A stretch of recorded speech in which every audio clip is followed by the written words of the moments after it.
دوستو بہاولپور میں موجود نور محل بہت خوبصورت اور عالیشان عمارت ہے جس کا حسن دنیا بھر سے آئے سیاحوں کو اپنی طرف متوجہ کرتا ہے۔ نواب صاحب نے بہاولپور میں جب یہ محل تعمیر کرایا تو اس کے مغربی جانب ایک تہخانہ بھی بنوایا۔ آج ہم آپ کو اس تہخانے کی نہ صرف سیر کرائیں گے بلکہ یہ بھی بتائیں گے کہ یہ تہخانہ خاص طور پر کس کام کے لیے استعمال کیا جاتا تھا۔ دوستو اگر آپ نور محل دیکھنا چاہتے ہیں تو یہاں وزٹ کرنے کے بہترین دن سیٹرڈے اینڈ سنڈے ہیں، کیونکہ ویکینڈز پر یہاں لائٹ شو کا اہتمام کیا جاتا ہے جو کہ پورے پاکستان میں آپ کو کہیں اور دیکھنے کو نہیں ملتا۔ ویسے تو نواب صاحب نے اپنی ذاتی رہائش کے لیے اس محل کو تعمیر کرایا تھا۔ قیام پاکستان کے بعد تک یہ ان کے ذاتی استعمال میں ہی تھا، مگر آج کل اس میں ایک میوزیم بنا دیا گیا ہے جس میں نہ صرف نواب فیملی کے ذاتی استعمال کی چیزیں رکھی گئی ہیں بلکہ یہ میوزیم ساؤتھ پنجاب کی ثقافت کی ترجمانی بھی کرتا ہے۔ تو آئیے اب چلتے ہیں تہخانے کی جانب۔ اس محل کی مغرب کی جانب رخ کریں تو ہمیں ایک راستہ محل کے تہخانے کی طرف جاتا نظر آتا ہے۔ جیسے ہی سیڑھیوں پر قدم رکھیں تو ایسا محسوس ہوتا ہے کہ آپ ایک سرنگ کے اندر داخل ہو رہے ہیں۔ دائیں اور بائیں جانب کمرے بنوائے گئے ہیں جن میں پراپر وینٹیلیشن کا انتظام موجود ہے۔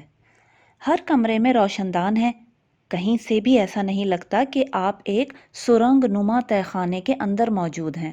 اب ہم آپ کو بتائیں گے کہ دراصل یہ تہخانہ استعمال کس مقصد کے لیے ہوتا تھا۔ محل کی اوپری منزل جب آپ وزٹ کریں تو آپ کو وہاں بڑے بڑے کمرے نظر آتے ہیں، کسی میں دربار لگتا تھا، کوئی بیڈ روم تھا تو کوئی اسپورٹس کے لیے استعمال کیا جاتا تھا، مگر آپ کو اتنے بڑے محل میں کچن کہیں نظر نہیں آتا۔ تو دوستو یہ کچن آپ کو ملے گا اس تہخانے میں جس میں پراپر چمنی موجود ہے، اور یہ مختلف کمرے نوکروں کے استعمال میں تھے۔ وہ نہ صرف یہاں کام کرتے بلکہ ان کی رہائش بھی انہی کمروں میں تھی۔ یہ سیڑھیاں سیدھی اوپر کھانے کے کمرے میں جاتی تھیں۔ کھانا تیار تو تہخانے میں کیا جاتا تھا مگر سرو اوپر ہی منزل میں کیا جاتا تھا۔ یہ ایک خادمہ کی فوٹو لگائی گئی ہے کہ یہاں سے کھانے پینے کا سامان نوکر اوپر لے کر جایا کرتے تھے۔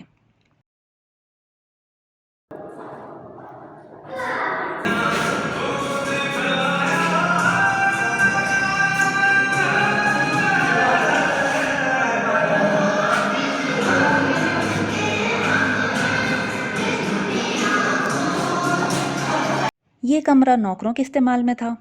سردیوں میں آگ جلانے کے لیے آتش دان بھی بنایا گیا تھا۔